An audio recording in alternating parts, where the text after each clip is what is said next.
Democrat announced today that she wants to challenge Governor Scott Walker in next year's election.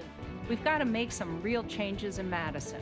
But despite Mary Burke expressing her interest in seeking the office, the governor says he is not changing his strategy. I'm focused on doing what I set out to do when I ran in 2010. What Burke could bring to the You Decide 2014 race, topping Monday's Fox 11 News at 5. Good evening, everyone. Mary Burke says Wisconsin can and needs to do better when it comes to creating jobs. Burke is the former state's commerce secretary and Trek bicycle executive, and she's also the first Democrat to enter the race against Walker. The election is 13 months away. Fox 11's Andrew LaCombe brings us balanced coverage. Mary Burke announced her candidacy Monday morning in this YouTube video released by her campaign.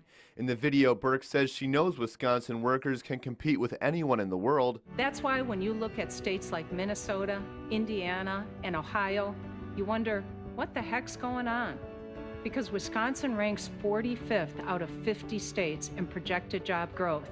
Governor Walker was at Northeast Wisconsin Technical College in Green Bay on Monday. He said the former Commerce Secretary under Governor Jim Doyle would take Wisconsin backwards. No matter who the Democrats nominate, they're going to go back to embracing policies that brought us that major budget deficit, that brought us the loss of 133,000 jobs in the 4 years before I took office.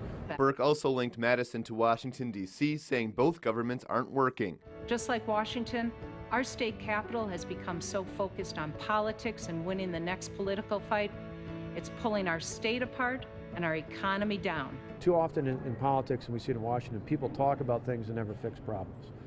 We fix problems, and probably our only mistake was we didn't do enough talking about it. Now going forward, we've learned to do both. Walker's campaign raised $3.5 million in the first half of this year. For Burke, it would be her first major campaign. She was elected to the Madison School Board last year. She spent $128,000 of her own money on the race. Aaron Weinshank, a political science professor at UW Green Bay, expects Burke will have an expensive campaign. She's not very well known outside of the place that she's from, so she's got to spend a lot on advertisements, on radio spots, on voter contact. In Green Bay, Andrew LaCombe, Fox 11 News. Burke is speaking to reporters right now. We will hear from her tonight on Fox 11 News at 9.